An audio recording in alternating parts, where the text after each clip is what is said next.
guys, selamat datang di channel saya Dri Satria. Oke, pada video kali ini saya akan membahas tentang perempat final Liga Champions tahun 2021 guys. Oke, kita lihat tim-tim siapa aja yang masuk ke Liga Champions tahun ini ya guys. Yang pertama itu ada Liga Inggris, diwakili oleh Manchester City, Chelsea, dan Liverpool. Oke, yang kedua itu dari Bundesliga, itu ada dua tim yang masuk yaitu Bayern Munchen dan Borussia Dortmund. Oke, terus kemudian tiga tim sisanya itu ada Porto, PSG, dan Real Madrid guys.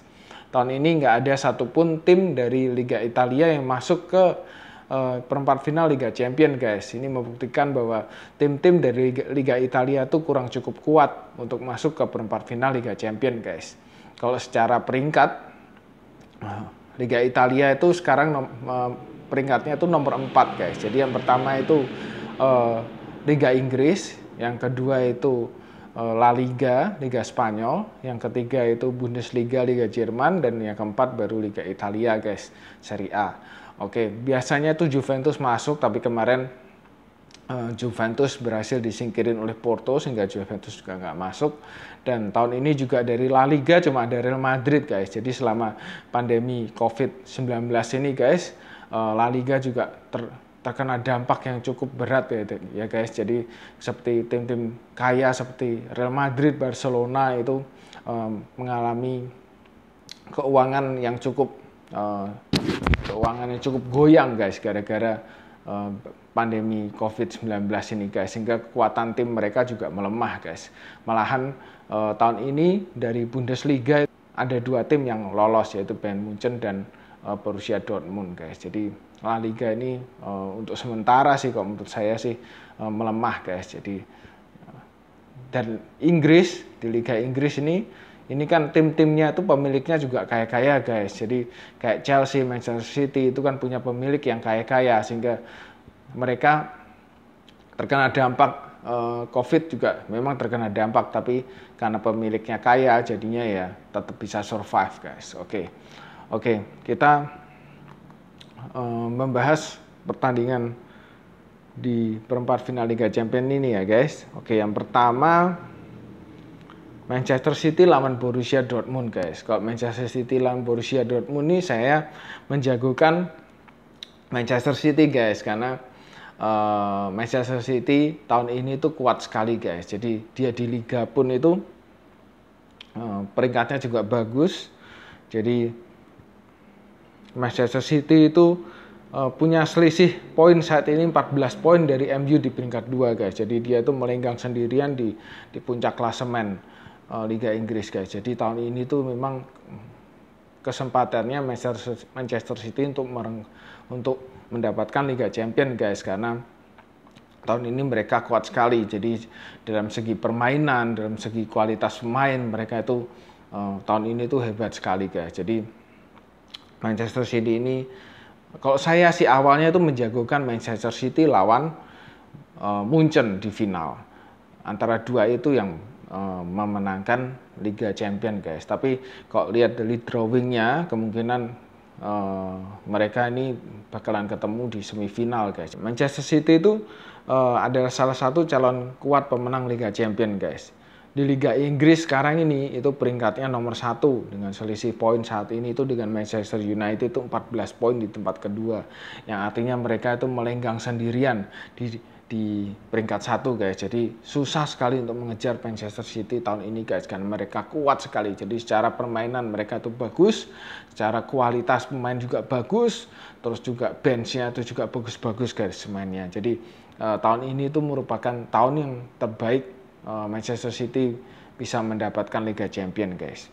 Oke, Dortmund jangan diremehkan juga guys, karena Dortmund itu punya Erling Haaland guys. Erling Haaland tuh kok sekarang itu pemain muda bertalenta yang diincar oleh banyak klub guys. Jadi klub-klub kaya ini banyak yang kepingin merekrut Erling Haaland guys. Jadi dia tuh pemain berkualitas yang dengan sedikit peluang aja bisa jadi gol guys. Jadi back City ini tuh harus waspada terhadap Erling Haaland nih guys, harus dijaga baik-baik. Apalagi sekarang City itu punya John Stones yang performanya juga meningkat banget tahun ini. Jadi semoga John Stones bisa melaksanakan tugasnya, bisa menjaga Erling Haaland, sehingga Erling Haaland ini bisa dijaga baik-baik dan tidak bikin gol guys, karena ini striker berbahaya sekali. Oke, yang kedua guys, kita bahas tentang Porto melawan Chelsea. Porto melawan Chelsea ini tahun ini sejak dilatih oleh Thomas Tuchel guys, itu Chelsea itu permainannya semakin berkembang, jadi semakin bagus guys. Cuman di lini tengah, di lini belakangnya itu solid guys.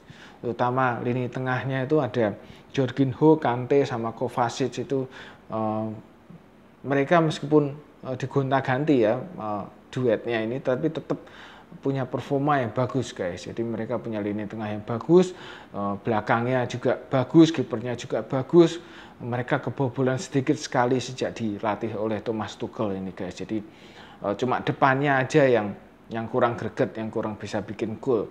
Jadi Thomas Tuchel ini masih mencari formasi yang tepat untuk punya formasi yang tepat untuk di depan ini guys, untuk bikin gol ini masih kurang. Tapi saya sih dari Porto lawan Chelsea ini saya menjagokan Chelsea guys, jelas, karena kemarin ngalahin Atletico Madrid itu dengan permainan yang bagus dan memang layak menang guys. Jadi itu memotivasi para pemain Chelsea untuk semakin kuat, jadi semakin maju gitu guys. Terus Chelsea itu faktanya juga selama dilatih oleh Thomas Tuchel ini juga tidak pernah kalah guys. Jadi Chelsea ini lajunya masih oke gitu. Dan Porto juga nggak bisa diremehin guys. Porto kemarin ngalahin Juventus guys. Jadi Porto ini adalah tim dari Liga Portugal guys. Biasanya tim-tim dari Liga Portugal itu punya etos kerja yang tinggi guys. Jadi mereka tuh sering ngotot dan susah banget untuk dikalahin. Tapi saya tetap percaya sih Tuchel ini untuk Chelsea ini bisa memenangkan pertandingan melawan Porto. Terus kemudian yang selanjutnya ada Munchen lawan PSG guys. Ini ada pertandingan yang menurut saya tuh imbang guys. Ya, Munchen itu tidak sekuat tahun lalu. Tahun lalu itu mereka itu BTW mereka itu adalah juara Champions League tahun lalu guys. Jadi tahun lalu memang kuat sekali, tapi tahun ini kok menurut saya sih kurang begitu kuat. Menurun, yaitu kalau faktanya ya itu sudah kalah 3 kali di liga, terus hanya berjarak 4 poin dari Leipzig di urutan kedua. Jadi tahun ini kalau menurut saya sih kekuatan Munchen itu menurun. Dan PSG itu juga punya Mbappe dan Neymar yang merupakan striker kelas dunia guys. Jadi kok aku lihat sih Munchen lawan PSG ini kok saya menjagokan Munchen yang menang guys, karena mereka juara tahun lalu dan kekuatan mereka juga masih cukup kuat guys. Jadi kok PSG ini kan ya penyerangnya oke, Mbappe sama Neymar, tapi kok dibanding Munchen kekuatan pemainnya tuh lebih rata Munchen gitu guys. Jadi dan mereka juga punya mental juara yang lebih bagus dibanding PSG guys. Jadi ini menurut saya sih pertandingan yang seimbang. Saya nggak tahu sebenarnya siapa yang bakalan menang, tapi saya sih menjagokan Munchen yang sedikit di atas PSG. Dan yang terakhir guys, Madrid lawan Liverpool. Ini juga pertandingan yang notabene bisa dikatakan seimbang, karena Liverpool kalian tahu tahun ini tuh kekuatannya menurun guys. Jadi Liverpool di Liga saat ini, di Liga Inggris itu masih di peringkat 6 dan masih berjuang masuk zona Liga Champions guys. Jadi kekuatannya menurun, tapi entah kenapa di Liga Champions mereka itu jos guys. Di Liga Champions mereka itu bermain dengan baik sekali gitu, tapi di liganya itu mereka kurang begitu bagus. Jadi penampilannya juga masih inkonsisten guys. Terus Jurgen Klopp ini juga melakukan eksperimen baru-baru ini, yaitu menaruh Fabinho di tengah. Jadi Fabinho sekarang jadi gelandang bertahan dan masih belum diuji sih, masih belum teruji apakah benar-benar memberikan dampak yang signifikan untuk kekuatan tim Liverpool ini guys. Dan strikernya guys, Trio Firmansyah ini masih kesulitan dalam mencetak gol guys. Jadi Trio Firmansyah ini masih sering buntu guys. Ya, jadi masih kurang, tahun ini tuh ketajamannya tuh jauh berkurang dibanding tahun lalu guys. Jadi nggak tahu sih kenapa drastis sekali perubahannya. Jadi Trio Firmansyah ini, Sadio Mane, Firmino sama Muhammad Salah itu tahun ini ketajamannya benar-benar menurun dan membuat Liverpool itu susah cetak gol guys. Oke. Kalau saya sih di antara pertandingan Madrid lawan Liverpool nih, saya menjagokan Madrid guys, karena Madrid itu pertama, Madrid itu sudah 13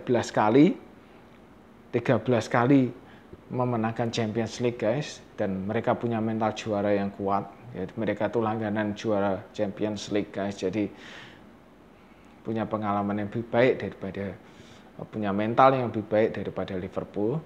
Terus lini depannya meskipun mereka yang bagus cuma Benzema guys, tapi Benzema ini benar-benar efektif guys. Jadi ini adalah penyerang kelas top dunia guys. Jadi peluang sekecil apapun bisa jadi gol kalau bola itu ada di tangan Benzema guys.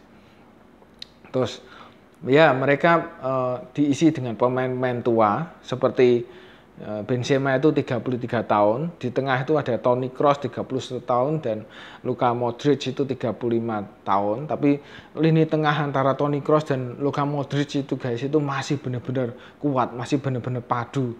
Jadi dalam menyerang, dalam bertahan mereka berdua itu bagus banget guys. Jadi meskipun mereka sudah tua tuh umur 31 sama 35 tapi masih jos guys.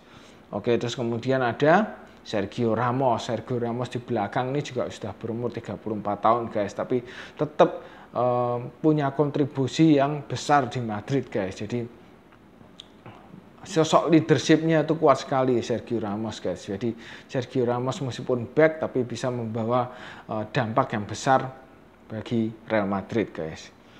Oke, kalau saya sih lebih mengunggulkan Madrid menang melawan Liverpool guys, karena yaitu Madrid secara kualitas pemain lebih kuat, jadi mereka juga punya mental yang lebih baik dibandingkan Liverpool. Liverpool tahun ini menurun, Liverpool penyerangnya tahun ini juga Trio Firmansyah juga sering buntu, jadi saya lebih menjagokan Real Madrid. Oke, terima kasih guys sudah menonton video saya sampai habis. Bagaimana pendapat kalian, apakah sejalan dengan apa yang saya katakan? Sorry kalau kalian fans tim-tim yang tidak saya bela, no offense ya guys, ini adalah pendapat saya pribadi. Semoga tim-tim yang kalian bela juga bisa memenangkan Liga Champions guys. Itu oke, terima kasih sudah menonton video saya sampai habis. Kita ketemu lagi di lain kesempatan. Ciao. Thanks guys. Tekan like jika kalian suka dengan video ini.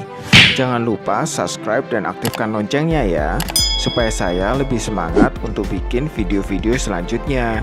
Dan yang terakhir, please kasih komen kalian ya guys. Ciao.